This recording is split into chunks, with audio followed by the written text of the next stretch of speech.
A ver, hermano, hermana, te voy a decir algo que no nos gusta oír. La dictadura no solo ocupó Cuba, también ocupó nuestra lengua.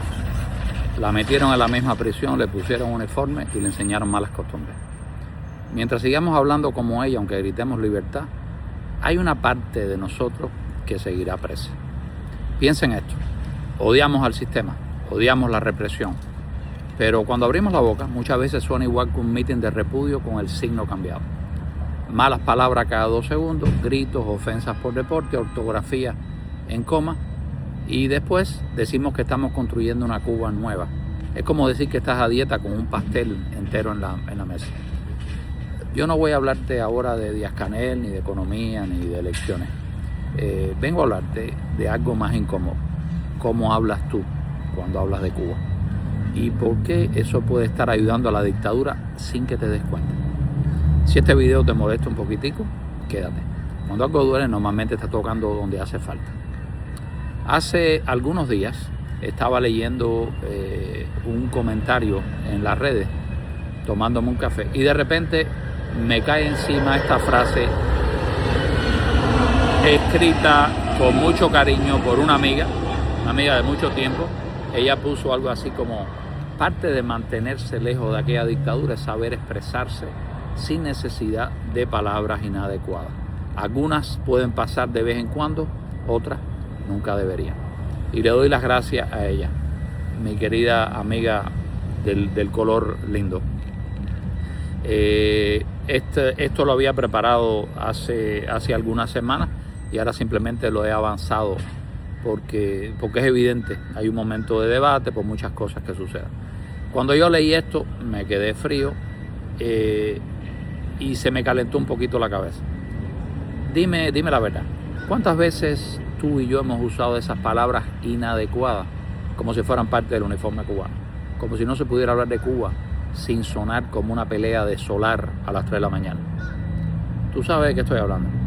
De ese, me importa de qué clase gao es fulano, de esto es una mierda y el que no lo vea es más mierda todavía. Y ese lenguaje que sale automático como si tuvieras un botón de modo bronca instalado de fábrica. Y el comentario de mi amiga seguía. Ella puso: el lenguaje tan vulgar que aún mantiene a algunos es síntoma de esa dictadura, la que hizo que se ofendieran los cubanos entre sí y que hoy varios sigan anclados en esa frase, que sigan clavados ahí. Y eso ya no era café ya. Mira la ironía, salimos de Cuba, nos declaramos enemigos del sistema, pero hablamos igual que él. Cambiamos de país, cambiamos de bandera, pero no cambiamos de idioma mental. Es como salir de la cárcel y seguir mirando por la ventana con rejas imaginarias.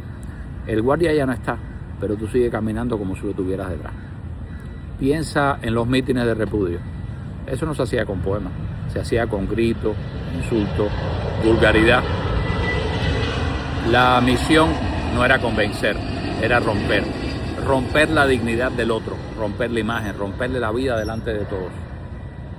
Esa escuela la vimos todos, voluntarios y obligados. Y el estilo se nos pegó.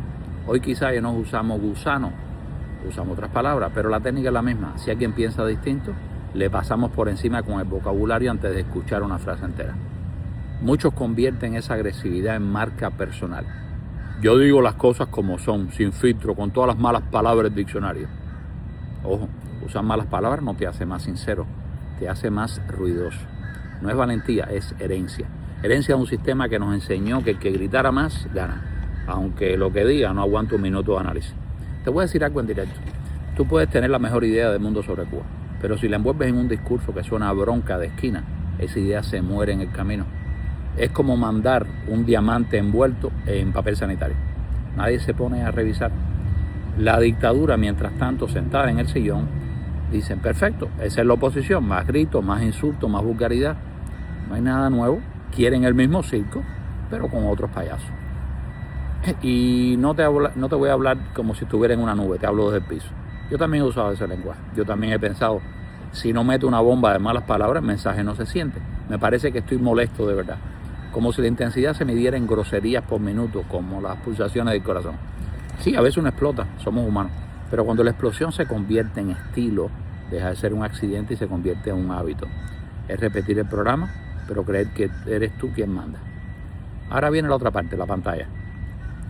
Antes nos deformaba la dictadura, ahora nos deforma también el teléfono. Pasamos horas con el móvil pegado a la cara, deslizando videitos cortos uno detrás del otro, como si el mundo fuera una bandejita de snacks.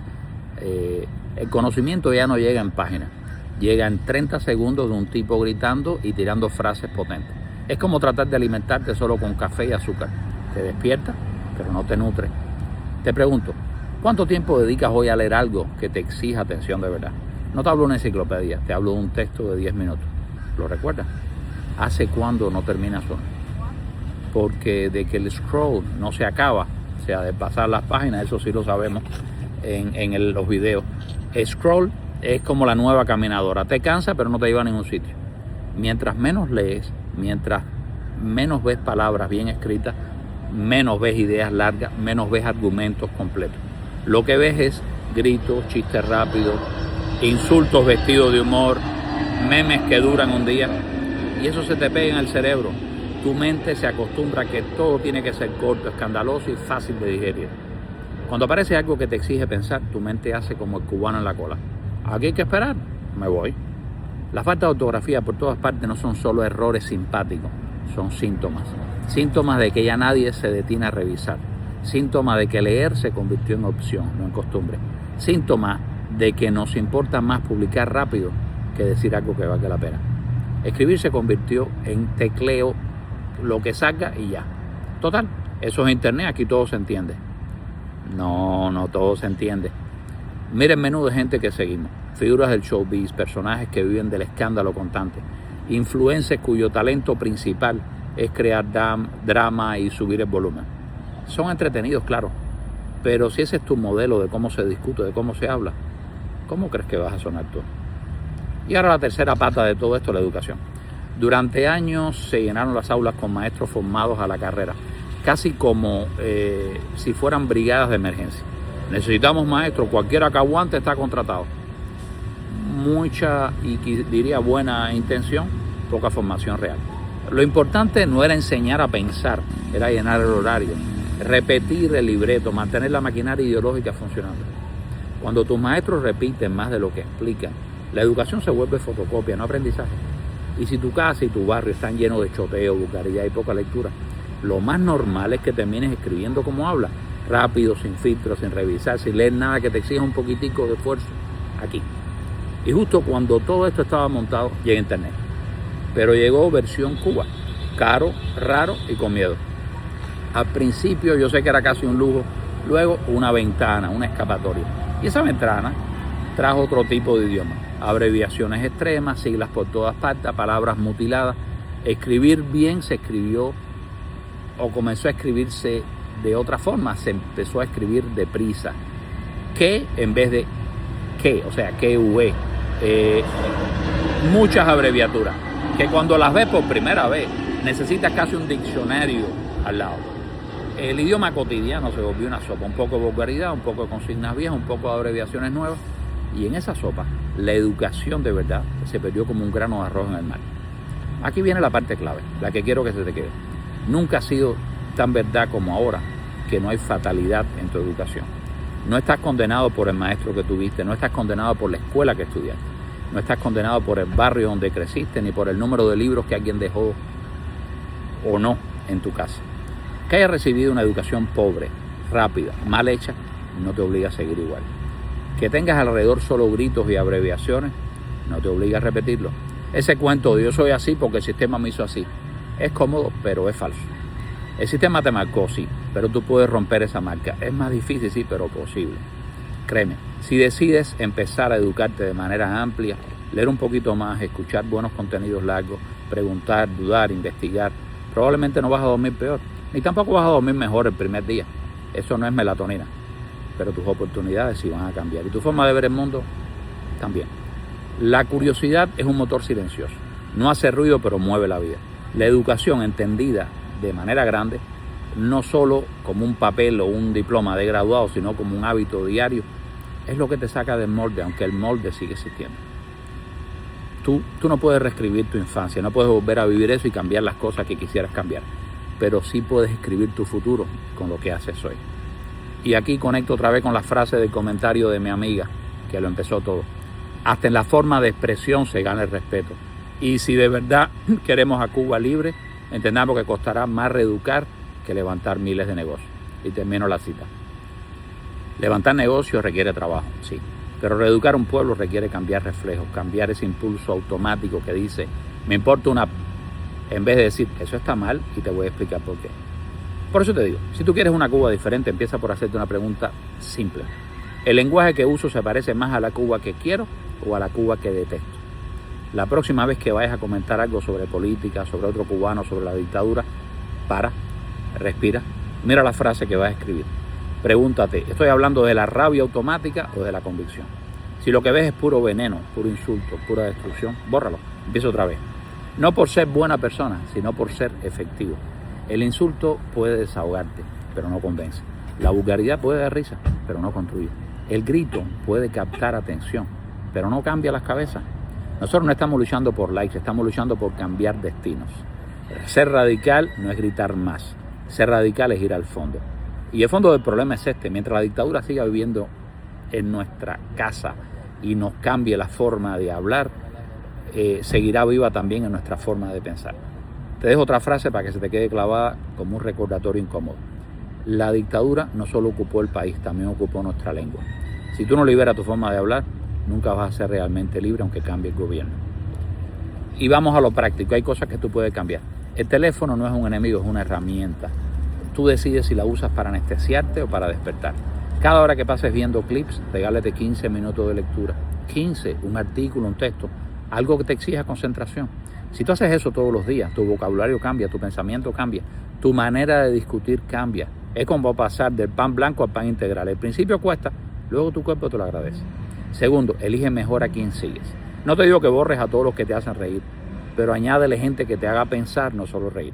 Voces que cuidan el idioma, que respetan al oyente, que tienen algo más que escándalo que ofrecer. Si tu referente, esos puntos de referencia que tiene esa gente, cambian, tu idioma interno va a cambiar también, es cuestión de tiempo. Tercero, acepta esto como regla de vida. No hay fatalidad en de dónde vienes, pero sí hay responsabilidad hacia dónde tú vas. Lo que te dijeron y te dieron como educación puede haber sido mediocre. Lo que tienes hoy alrededor tuyo puede ser mucho ruido puro, pero si tú decides que eso no es suficiente para ti, tu vida empieza a moverse en otra dirección, aunque al principio no se note en el espejo. 2 llamados te voy a hacer. Si este episodio te movió algo por dentro, compártelo, no por mí, por ti. Porque cada vez que alguien escucha que el lenguaje importa, que la vulgaridad no es obligación, que la educación no es un destino cerrado, se abre una rendija más en esa cárcel mental que nos dejaron. Y segundo, haz un experimento. Comenta aquí abajo sobre este tema sin usar un insulto. Di lo que piensas, desde tu rabia, tu dolor, desde tu historia, pero sin repetir el idioma de la dictadura ni el idioma del circo oficial. Vamos a ver si somos capaces. Si no podemos ni hacer esto en un comentario, ¿cómo vamos a aspirar a transformar un país entero? Yo quiero una Cuba libre, sí, pero no quiero una Cuba libre con la misma cultura de grito, vulgaridad y bronca eterna, solo que con otro logo en la esquina o en el Palacio Presidencial. Quiero una Cuba donde nuestros hijos aprendan que la fuerza está en la claridad y en la convicción, no en la cantidad de malas palabras que caben en una frase. Te lo dejo resumido en una sola línea para que la uses si quieres como recordatorio. El cambio empieza por la lengua, lo demás viene después. Si hoy decides cuidar un poquito más cómo hablas, cómo escribes, cómo te educas, este episodio ya cumplió su misión. Ahora sí, dime, ¿te atreves a empezar este cambio por tu forma de hablar o vas a seguir usando las mismas palabras que te dejó la dictadura, pero pintadas de otro color? Gracias, soy Marquito Curioso.